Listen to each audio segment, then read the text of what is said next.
Whew, alright, welcome back, guys. Time to begin the trial.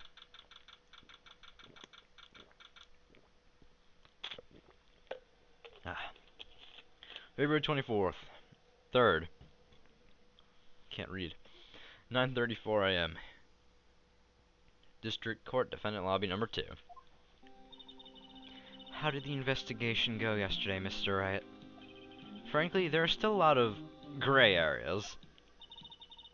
Or rather, the whole thing is one big gray area. Don't worry about me, no matter what the outcome. I'm ready to accept my fate. I believe in you, sis. Mr. Wright, let me offer you a word of advice. Yes? A defense attorney should never believe their client. The defendant is called to trial because they're suspected of wrongdoing. Never forget that. Miss Skye, you remind me a lot of Mia. But there's one decisive difference between you and her. And that is, you're not a defense attorney. I believe it's almost time for the trial. Good luck, Mr. Wright.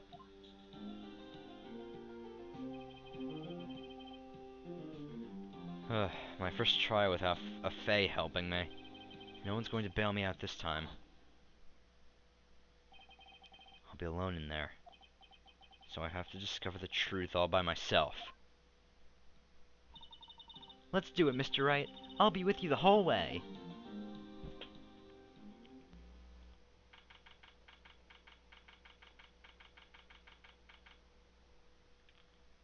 Alright. Edgeworth. The court is now in session for the trial of Miss Lana Skye. The defense is ready, Your Honor. The prosecution has been ready for a while, Your Honor. Edgeworth. I haven't been in court since Edgeworth's trial. It's been a while now. You didn't see a mouse just fly past the screen. I hope that personal feelings will not be a part of the proceedings today, Mr. Wright. I will choose the path I think is right, regardless of what those around me might say.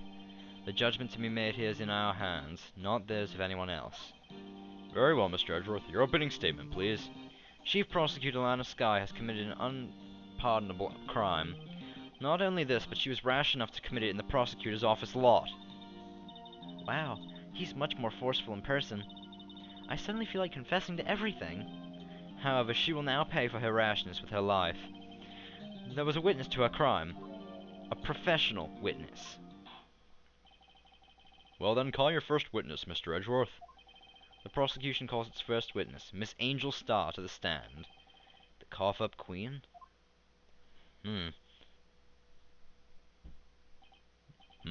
Haven't I seen you somewhere? You ordered the caviar lunch, right? Oh, caviar! I've never eaten caviar before. The judge is really wolfing it down. Odd for you, I have a fiesta bowl. Thanks. Will the witness state her name and profession? And you, sir? Did you order the fingerprint lunchbox? It is too early for lunch. Your name and profession, please. Well, Your Honor, how does it taste? So this is why everyone raves about caviar. It's so tasty it hurts. I always thought caviar would taste like pickled tapioca. What the heck does pickled tapioca taste like? Name. Profession. Now. Damn, Edgeworth. Me? The name is Angel Starr. Don't go forgetting it. I find myself running Lunchland these days. Is that what you wanted me to say, Mr. Edgeworth? Very well, witness. Please describe the incident to us. Prosecution will wait. I've not finished eating. Hurry it up. Oh, very well, Mr. Edgeworth. As you know, we usually call on the police to provide a description of the crime. Your Honor, as Mr. Edgeworth has said to the court, I am a professional. Huh? What exactly does that mean? Until 2 years ago, Miss Angel Starr was a special investigator with the police. She was a first-rate homicide detective. What? Miss Starr was a detective? Never would have guessed. Aha! I know who you are. Cough up? Cough up Queen Angel Star, Your Honor. Long time no see. Very well. You may continue with the description, Miss Starr. Oh God, what did I just eat? Just who is this lady? And Judge, I feel a little bad for you. If I might have the court's attention over here. The parking lot of the prosecutor's office is divided into 2 blocks. A block is for the prosecutor's office personnel. B block is for visitors and clients. A chain divider separates the 2 blocks. I suppose that's to keep visitors from taking up prosecutor spaces, yes? The crime scene took place by a car in the back of A block in the car's trunk. The killer stabbed the victim with a knife and went to drive the body out. Unfortunately for her, there was a witness, and an arrest was made on the spot. And who was this valiant witness? Why, it was me, Your Honor. Uh-huh. Witness, did you see the very moment of the crime? Of course, Your Honor. Immediately after that, I apprehended the chief prosecutor. It seems rather cut and dry, doesn't it? Well, Mr. Wright? I can't agree on the principle, Your Honor. It seems that some poor losers are unwilling to accept the truth, Your Honor. Shall I proceed to crush what little hope they have remaining? If you can, then give them your worst, Miss Starr. Oh, wait, are they talking about me? This isn't nice.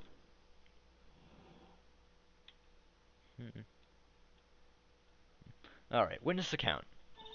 Somehow, I always knew a day like this would come. I was on my way to deliver a lunchbox to my boyfriend when I sensed something. Perhaps it was my finely honed detective instincts working. And then, through a wire fence, I saw the chief prosecutor standing next to a garish car. The chief prosecutor was holding a knife in her right hand. Then she thrust the pointy tip of the knife into Detective Goodman's chest. Huh. Bringing a lunchbox to your boyfriend? How touching. As you can see, there's no room for doubt. The key point of your testimony seems to be nothing other than the point of the knife which you saw being stabbed in Detective Goodman. So, how does it feel to be so utterly crushed? I'm still thinking about that. It's merely a flesh wound, Mr. Wright. Very well, Mr. Wright, you may cross-examine the witness. Alright. Let's see, what do I have to press? 1, 2, and 4. This would come. How'd you know? I respect the prosecutor's basic abhorrence of crime, yet their methods are ugly and twisted. Twisted methods will always lead to tragedy.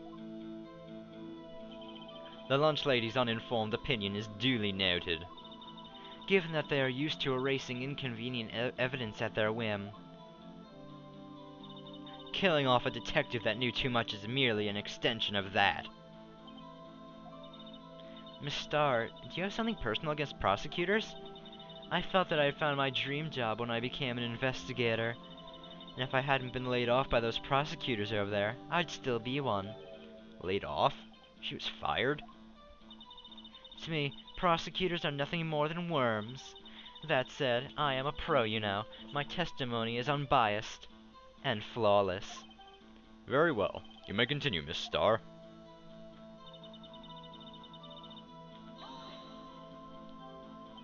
This boyfriend, he's the detective. Not that boyfriend, the security guard. That boyfriend? You have several? Yes, this boyfriend, that boyfriend, and the other boyfriend. Care to join? The yet another boyfriend position is still open for applicants. I'll stick with the lunch, thanks. Note to self, the judge has to think before replying. True, Emma. The security guard room is in the lot. In the A block. The A block, huh? It's up on the 2nd level so you can see everything from up there. That would be the room with the security sign. Incidentally, did you bring your lunchboxes by car? Since I'm a visitor now, I parked in B block. So, she was in B block when she witnessed the crime. Might, sent something.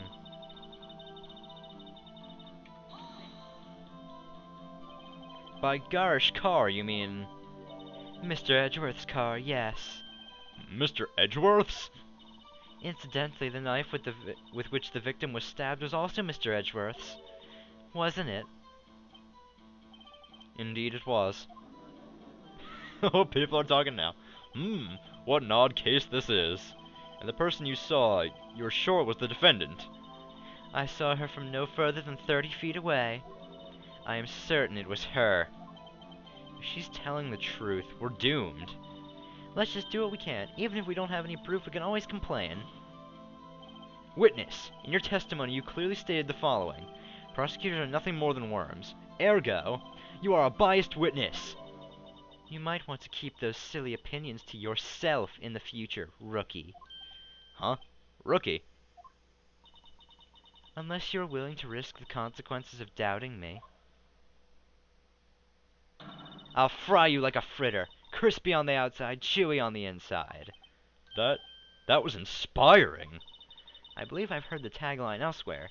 You could cry plagiarism. You could cry plagiarism? I may be relegated to a lowly post of lunch lady, but my instincts are owned. A photograph? You took this? The moment I witnessed the crime, my reflexes took over and snap. I took a picture. In fact, one of my lunchboxes is rigged with a camera. I suppose that's more exciting than just hanging it around your neck. This is my first time seeing this photograph. You think I'd show it to you, a prosecutor? Think again. My boyfriend works in the photography division of criminal affairs. Well, this is most certainly the defendant. Fantastic. Uh-oh, that is unmistakably Lana Skye. So what was the defendant doing at the time?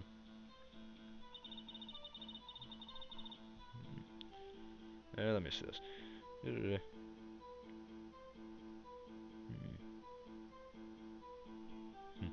Alright. So, I believe we are supposed to present the photo here. And you witnessed this. You saw Miss Skye stab the victim with a knife. As I've already said, yes. I swear it on my finest salmon swirl lunch. I'm sure that is a fine lunch. But isn't that odd? Look at this photograph. This is the photograph you took of the very moment of the crime, is it not? Then why is Miss Skye not holding a knife?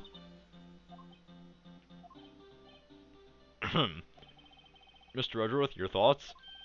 Objection. Let's be a little more careful with our evidence, shall we? It is you that needs to be more careful, Mr. Wright. What do you mean, Mr. Edgeworth? This photograph was not taken the moment before the stabbing. This was taken the moment after the stabbing. How can you tell that?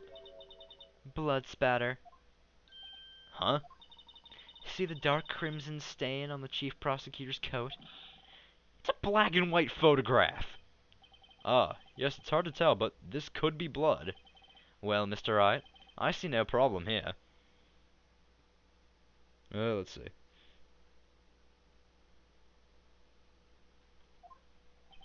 No problem. No problem. Except you. Mr. Wright, are you going to just sit there and take that kind of abuse? You got a better idea? Objection! Wait, that contradicts what the witness said in her testimony.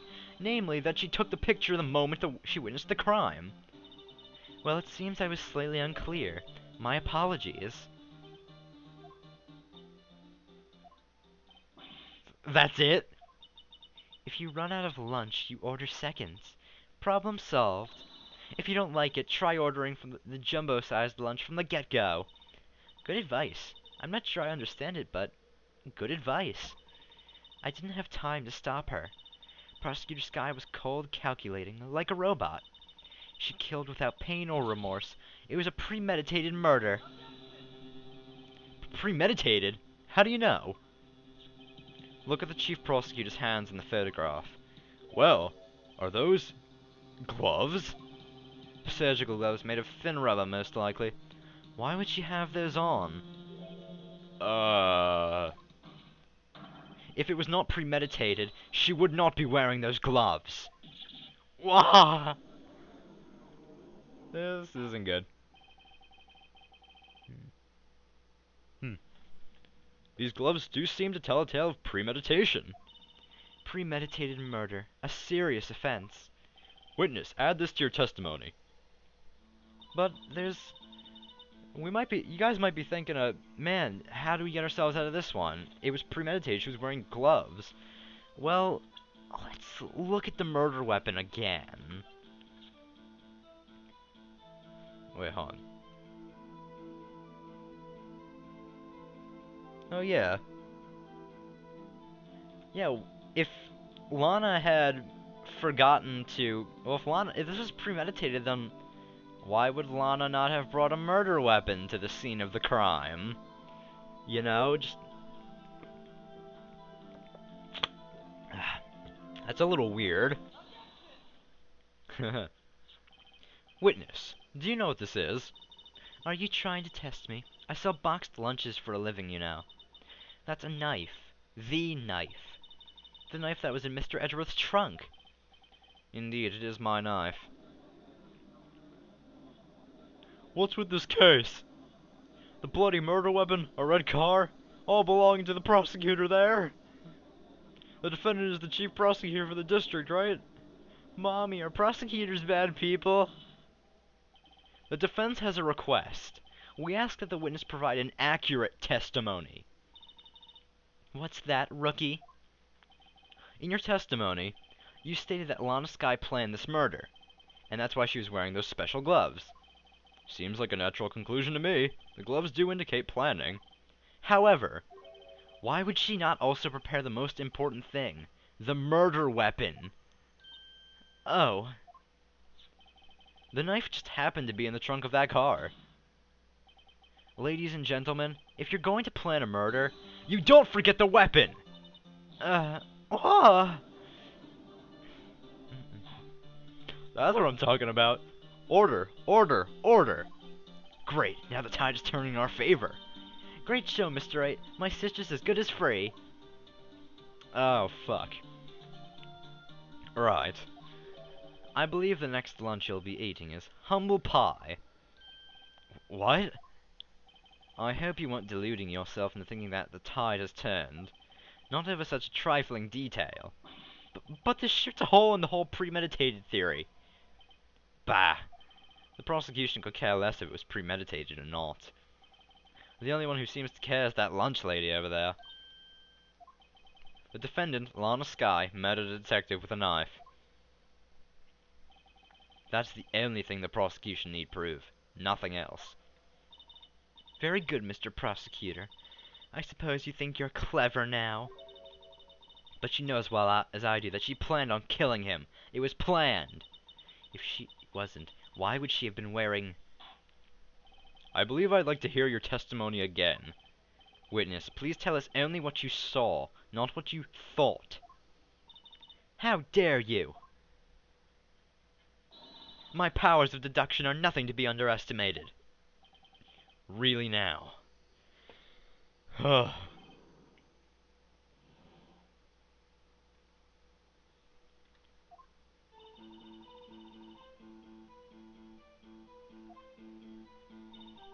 Oh, whoops. Okay, let me just reread that first line. Lana Skye intended to murder Detective Goodman.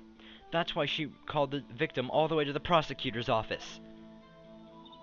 I'm sure the chief prosecutor held a grudge against the victim. Nothing else could drive that human machine to plunge the knife in again and again. The victim was summoned from the police department to the prosecutor's office.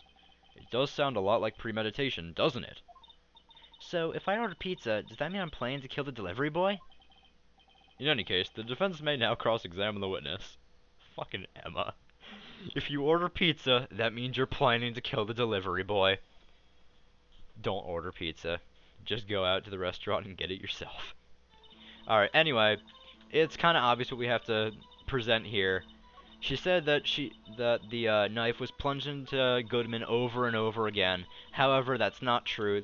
Autopsy report even says stabbed once. You say she stabbed him again and again, but you couldn't have witnessed that. Are you testing me? Then I'll test you. With my moss surprise. I'm afraid the moss is growing under our feet as we wait, Miss Starr. What do you mean? I shouldn't have to explain this, but take a look.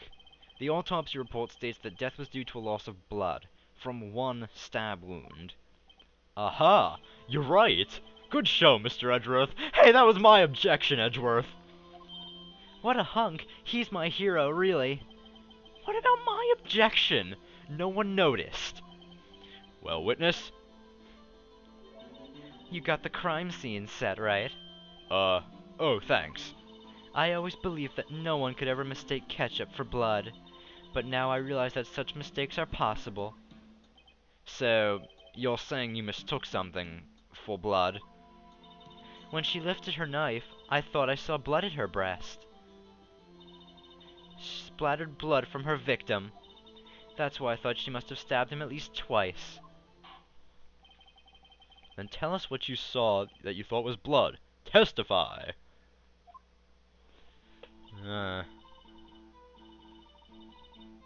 Let's see. Alright. Wait, what? Red muffler? Where's the crime scene photo? Red muffler. Honestly, I don't get it. But, whatever. This is what you're supposed to present here. I don't know. I'm just doing it. Miss Starr, I demand an explanation. The witness is clearly not suited for detective work. What? The suspect was not wearing a scarf or muffler of any kind when she stabbed the victim. And you've proved it yourself. With this photograph. Huh? But that can't be. Only a true professional could be so clueless. I'm sure you'll make a good lunch lady, have no fear. Harsh words, but good. In the end, Mr. Edgeworth prevails. What was my objection? Chopped liver? Seriously, Edgeworth, what are you taking my objections for? But it was there, a scarf. No, not that, but something red. Really? Well now, where were we? The witness has given us an entertaining interlude. Now back to business. What? Very well, witness. Continue your testimony. You saw the crime and apprehended the suspect. Tell us about that. Very well. I do remember some things accurately, at least. Ultimately, we couldn't shake the most important part of her testimony. The most important part? The part where your sister stabs the victim. This next testimony might just be the moment of truth. Apprehending the suspect. Alright. After the murder, the suspect attempted to run behind a partition off her side. I quickly caught her and explained her rights to her and arrested her on the spot. Ah, yes, when I arrested her, she mentioned the muffler. That's what had me confused in my earlier testimony. The chief prosecutor made to escape, but against Angel Starr, resistance is futile. Uh-huh. You are quite determined about this scarf, aren't you? I strike like a snake and bite like a cobra. That's me, Angel Starr. That wasn't a very good metaphor. First of all, a cobra is a kind of snake. Don't bother me with details unless you want to get bitten. No thanks. Note to self, Attorney Wright gets bitten by a snake. What? Emma, what are you talking about? Chief prosecutor tried to resist, but her efforts were in vain. She knocked my hands aside, kicked over an oil drum. Oil drum? Hard to imagine. Oh, and she's beautiful, but deadly. A predator, this one. A leopard woman. Rawr. Very well, Mr. Wright. Your cross-examination, if you will. Yes, Your Honor. I don't like this witness. She's a bitch. Alright, okay, press the second statement.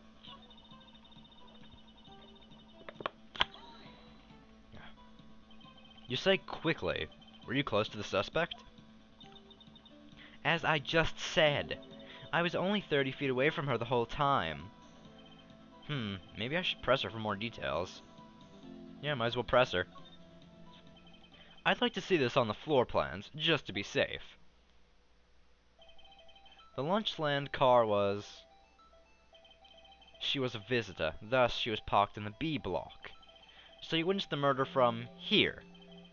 That would make it about 30 feet from the car, yes. Is that correct, Miss Starr? Yes, that's right. But there was a chain link fence in front of you? I went over it, of course. Amazing! The cough-up queen lunch lady athlete indeed. It would have taken her a little time to climb over the fence, so she couldn't have gotten to my sister that fast. Yeah, that fence was about 9 feet high, too. How come this guy didn't get away?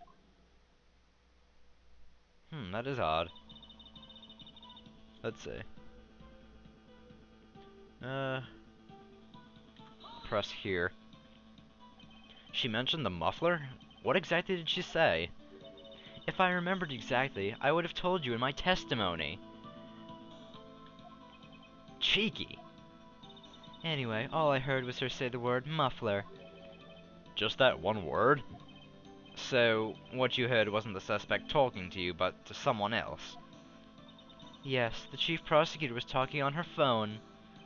Her phone? You mean this cell phone? Let's see. Ask further. By phone, do you mean this cell phone discovered at the crime scene?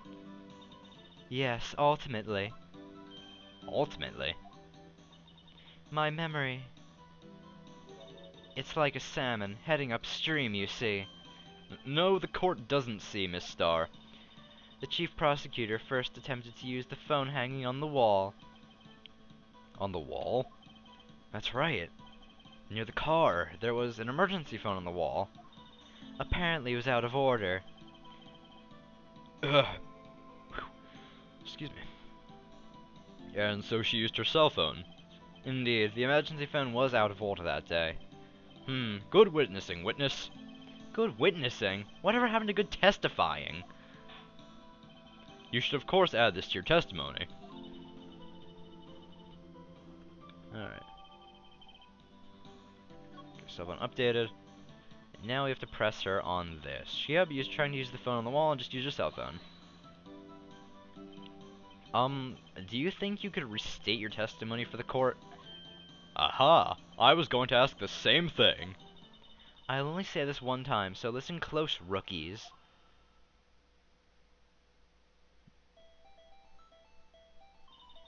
The chief prosecutor stabbed the victim and ran behind the partition. Then she picked up the emergency phone on the wall, but it was out of order. So she pulled her own cell phone out of her pocket. And during that time, you climbed over the chain link fence. Then, when I boldly grabbed her arm, the chief prosecutor hung up her phone. And you saw her doing this? What is it, Mr. Wright?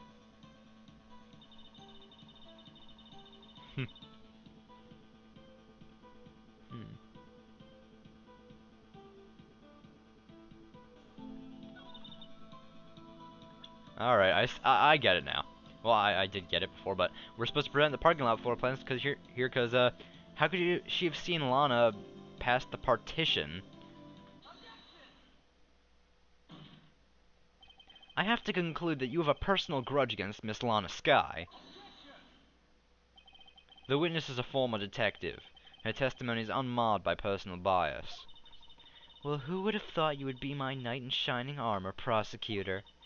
You, who together with the chief prosecutor kicked me out 2 years ago. Well, Miss Starr, this is a fatal contradiction with your testimony. How do you explain this? I don't know what you're talking about. Mess with me, and I'll make you cough it all up. Let's look at the floor plans. You said you witnessed the crime from this point. However, if that's true, you couldn't have possibly seen Miss Sky making that phone call. I believe you see what I'm getting at. That emergency phone was on the back side of this partition. If indeed you were in the B block, you couldn't have seen it. Wah! Order! Order! What is the meaning of this? It's simple, Your Honor. She's not coughing up lunch. She's coughing up lies. Gah. That's quite a claim, Mr. Wright. Perhaps you might allow me a question. Tell us exactly what lie the witness has told the court. Here's where the counterattack begins. I can't afford to get this wrong. The witness lied about...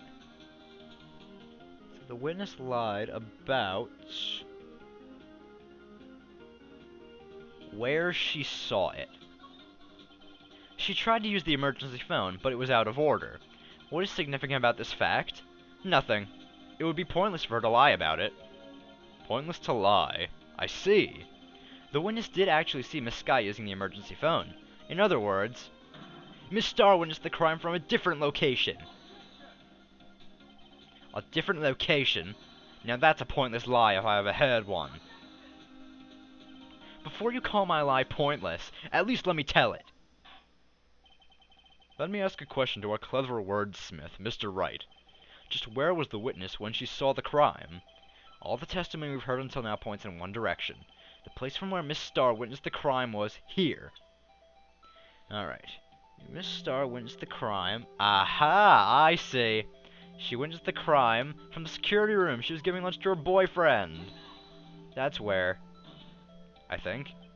This is the only place where she could have been. The security guard room? Indeed, the security guard room is in the underground parking lot. And the underground parking lot is well positioned. It's built on the second level, so you can see the entire lot. She would have been able to see the emergency phone from there. But why there? There are many other places where she could have seen the phone. Not in this case, Your Honor. The witness, not being a part of the prosecutor's office, couldn't park in the A block. The only place where she could have seen the crime and the back of the partition is here. I remember in your testimony you said you brought a lunch to your boyfriend in the security guard room, yes? Well, Miss Starr, how many years have I been getting the better of men? To think that the tables could be turned. Today a man has gotten the better of Angel Starr. Order! Order! Witness! What have you done? You used to be a detective. You should know better. I'm not turning back.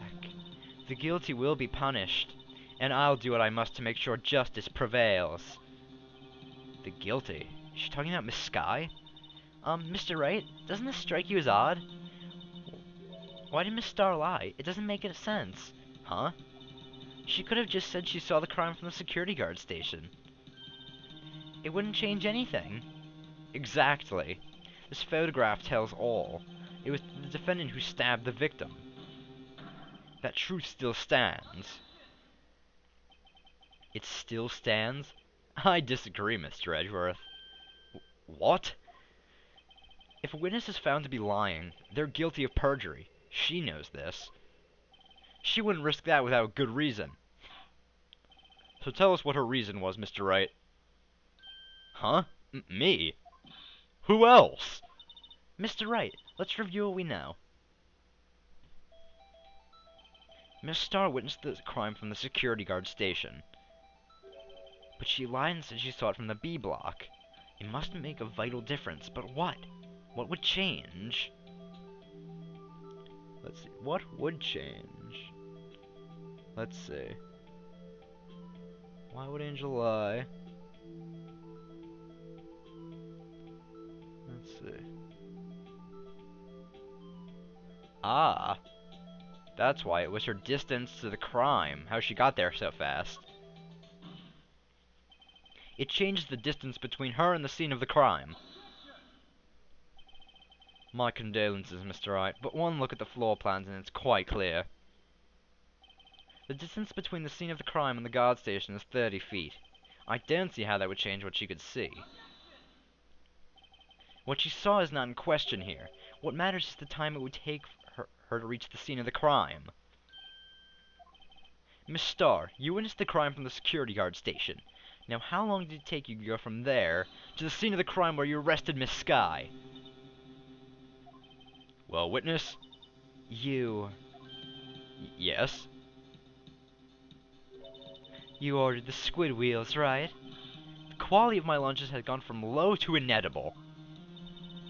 I was bringing a PB&J lunch for with fresh boysenberry jam to my boyfriend. Boysenberry for the boyfriend.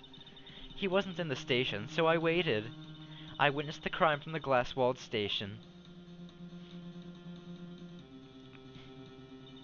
And before I knew what I was doing, I found myself running towards the scene. But the door was locked. I couldn't open it.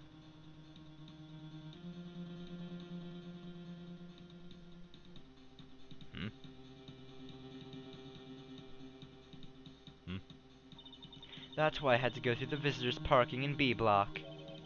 That's quite a detour. It probably took me at least 5 minutes to get to the scene of the crime. 5 minutes? How the hell did Lana not get away? This changes things considerably. But it was that woman over there in the defendant's chair who stabbed him. I know it. I have photographic evidence. I swear it. I swear it on my finest plastic spork. You have a point, and a spork is a wonderful invention. Would you like another caviar lunch? Absolutely! Uh-oh. Mr. Wright, you have to do something. Ah. Does I have any evidence to stop this? Let's see.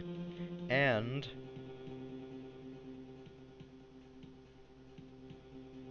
okay, yeah. Raise an objection. Hold on, before I read.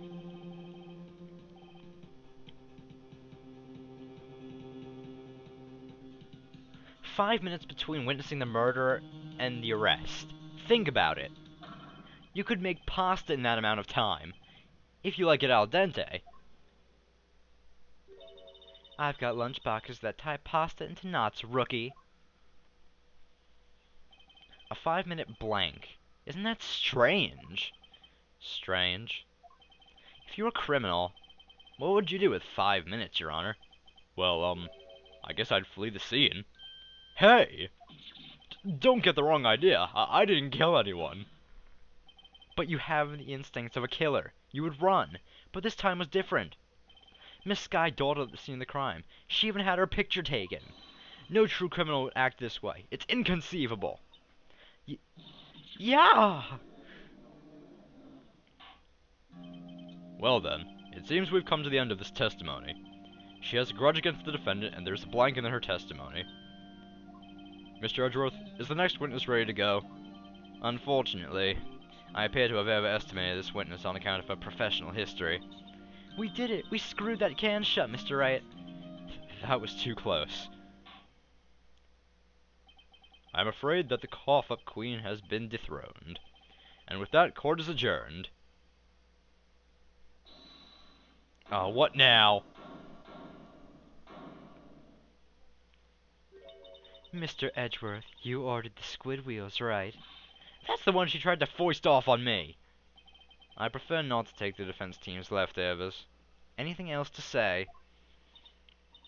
I might be able to save you. I have decisive evidence. What was that? Why didn't you start with that, you stupid bitch? Is this another one of her trick lunchboxes? My apologies, but we have no further questions to ask of you, Miss Starr. Ah. Is this your jumbo lunchbox? Woohoo! A triple-decker! Out of deference to the witness's determination, I'll allow one more testimony. Let's hear about this decisive evidence. Like the Lunchland motto says, you won't be disappointed. What's she going to pull out of her lunchbox this time? Ugh. Alright. I should have mentioned those 5 minutes when I wasn't looking at the crime scene. And now, to the matter of the victim's shoe. Did I not bring this up? 2 types of blood were found on this shoe. One, of course, was the victim's, and the other was the defendant, Miss Lana Sky's blood. The shoe proves it. It's flawless, decisive evidence. What? There was blood found on that shoe? Try Lunchland for all your lunch and decisive evidence needs. This is, huh? Witness, what is the meaning of this? Why is this the first time I've heard of this evidence? Simple, as I've already said. I don't trust you with evidence, Mr. Edgeworth. That's why I took the liberty of investigating this myself. And you had blood tests performed? Didn't I mention?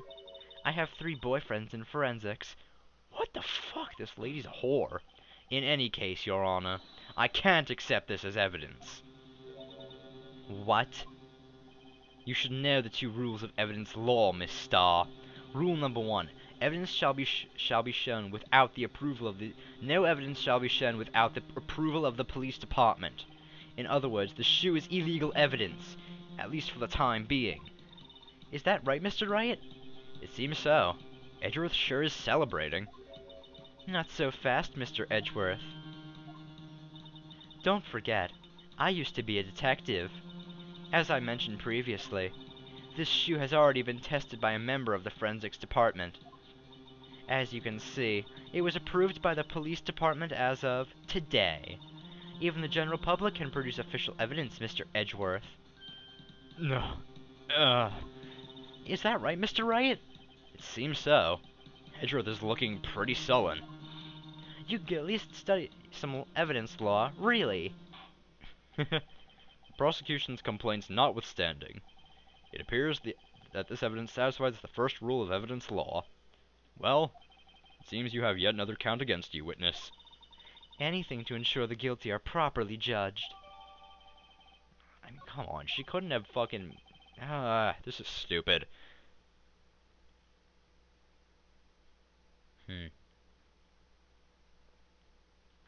Alright, okay, press her 6th statement. That's what I have to do, her 6th statement. Alright. I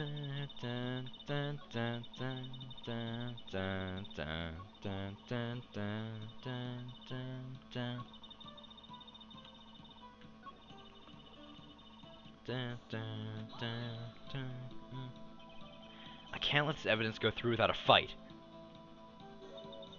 You ordered the peppered fish guts, right? Ew. Some like it hot, Mr. Wright. Some like your client. She's enough hot water to make a whole batch of soup. Mr. Wright, do you or don't you have a problem with this shoe? A problem? This is critical. What's wrong with the victim's shoe? There's a problem, damn it! If I'm not imagining things... I'd say there's one critical problem with this evidence. A clear contradiction! That gleam in your eyes. You're still young, rookie. I'd give you a peppered fish gut now. But you couldn't take the heat, could you?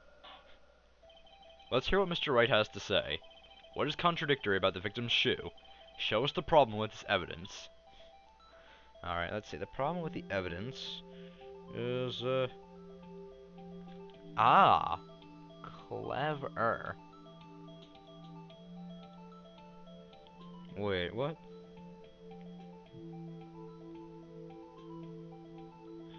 Oh, yeah. Alright then. Here's the contradiction, damn it. I wonder if you noticed. There's blood on the bottom of this shoe. Don't mess with me, rookie, or it'll be your blood on the bottom of my shoe. Indeed, there is quite a bit of blood on the bottom of the shoe. It makes sense. The victim was stabbed with a knife. What could possibly be contradictory about the bottom of this about the bottom of the shoe? Well, it's the crime scene photo, right? Yes, because there's no bloody footprints. The problem lies in the footprint. The footprint? Note that the bottom of the victim's shoe is covered in blood. Then, isn't it strange? Why weren't there any bloody footprints found by the scene of the crime? Aha! As you can see, there were no traces of any such footprints at the scene of the crime. That contradicts your claim about this shoe. This picture only shows part of the floor, so there could have been bloody footprints. If there were bloody footprints, they would have been found. We checked the scene and found nothing of the sort. Damn, things are heating up. Order, order, order. Well, witness? What? Huh? Great going, Mr. Wright, but it's true that the lack of a footprint is a contradiction. But then we have to ask, why wasn't there a footprint? Well, there wasn't a footprint. Oh, that's true. There has to be a reason why there wasn't a footprint. Think, Mr. Wright, think. Hey, I don't know why it's not there. I'm just good at finding contradictions. What? Edgeworth?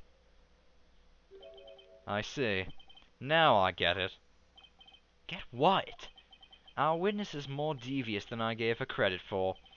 We were hoodwinked to the very end. But she slipped. There's one vital hint to the truth in her testimony. What are you talking about? Think back to when she told us about apprehending the suspect. The chief prosecutor tried to resist, but her efforts were in vain.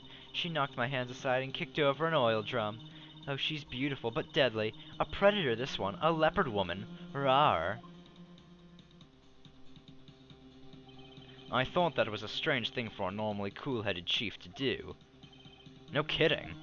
Now, witness, allow me to ask a very simple question. This oil drum, was it empty? Oh, that, I'm not sure I like your attitude, Mr. Edgeworth. Though apparently you're not the slowest conveyor belt in the lunchbox factory. Witness, well, was the oil drum empty? The oil drum kicked over by the chief prosecutor was brimming with water. Water? What does that mean? Still don't get it, Mr. Wright. Do you want to know the reason she knocked it over?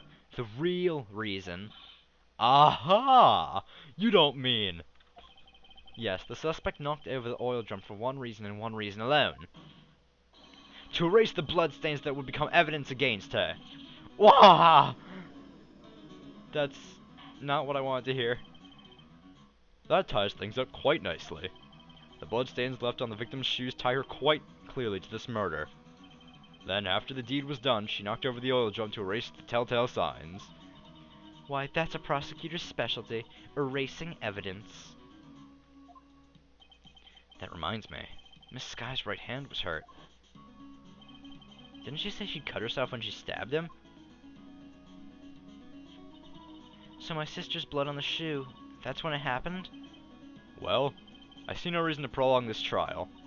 Mr. Wright, do something, please. Son of a bitch.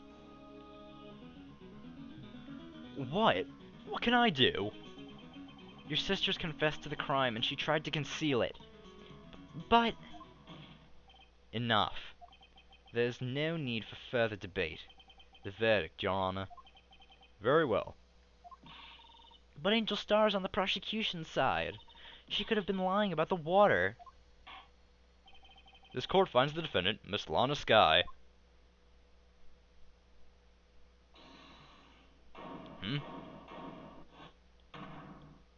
What now? Oh, Emma. Little girl, what did you just say? Huh? Me? Did you say that I, Angel Star, was on the prosecution's side? Oh, that was Angel. Well, yeah, you are. You're saying my sister had hid evidence by erasing the bloody footprints. Well, I thought you had your fill, but here you are demanding a second helping. Another lunchbox. A lunchbox called evidence. Wait, witness, don't tell me you have something else. You've reached your verdict, Your Honor. Any further comments will be held in contempt of court. Your threats don't scare the cough up, Queen. Look at this. A photograph? I had this just in case anyone had the gall to suggest that the white shoe didn't belong to the victim. I see no room for error in this evidence. Mr. Wright, wait. Look at the asphalt in this photo. Hey, it's clearly wet. Oh, damn it. Erasing the last trace of doubt from the court's mind. Immediately after the murder, the crime scene was washed with water. I, I'm sorry, Mr. Wright. I guess I couldn't help after all. It's not your fault. I knew I couldn't win this case from the beginning. And it seems this is what your sister wanted anyway.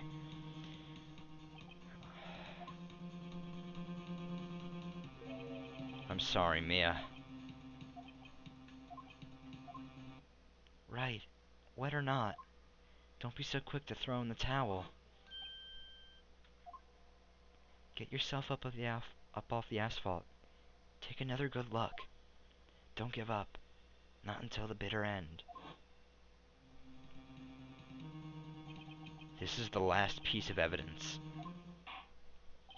Very well. This time I'd like to declare a verdict for good. Haha! Your Honor, wait. What is with you people? Can't I hand down my verdict in peace anymore? Whatever it is, can it wait? No, it can't. Then it will be too late. Look at this photograph, the one last submitted. This trial isn't over until we give each piece of evidence proper consideration. So, right. Are you saying there's a problem with this latest piece of evidence? Yeah. I'll think later. Yeah, there's a problem. Right or wrong, I've got to go ahead with this. I suppose since we've come this far, we should give every claim a fair shake. Very well, Mr. Wright. Show the court the problem in this photograph. Let's see, the problem... Wait. Voice crack, but there it is, right in the car's muffler. Haha, the problem in this photograph is here. What's this? There's something poking out of the car's muffler. Wait just a moment, Mr. Edgeworth. Your Honor? You just said muffler. However, I see no trace of a muffler or scarf of any kind in this photograph. A muffler is also a part of a car or motorcycle, Your Honor. Just think of it as part of the exhaust system. A pipe. I see. And I see. What's that suspicious looking cloth sticking out of the car's muffler? So what if there's something sticking out of the muffler? What does that have to do with this case? Nothing. Absolutely nothing. Sorry, Miss Starr, but it's not going to be that easy. In fact, you've already told us why this is important to the case.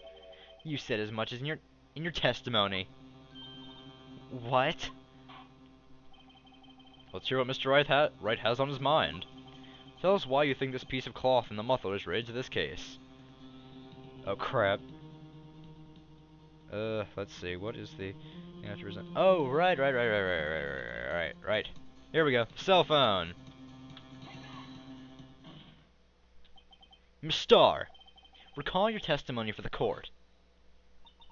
Ah, yes. When I arrested her, she mentioned the muffler. That's what had me confused in my earlier testimony. Muffler. Ah! Yeah! Could it be that the muffler you had heard mentioned was actually this exhaust pipe? If so, that means this piece of cloth is vital evidence. Oh. Whoa!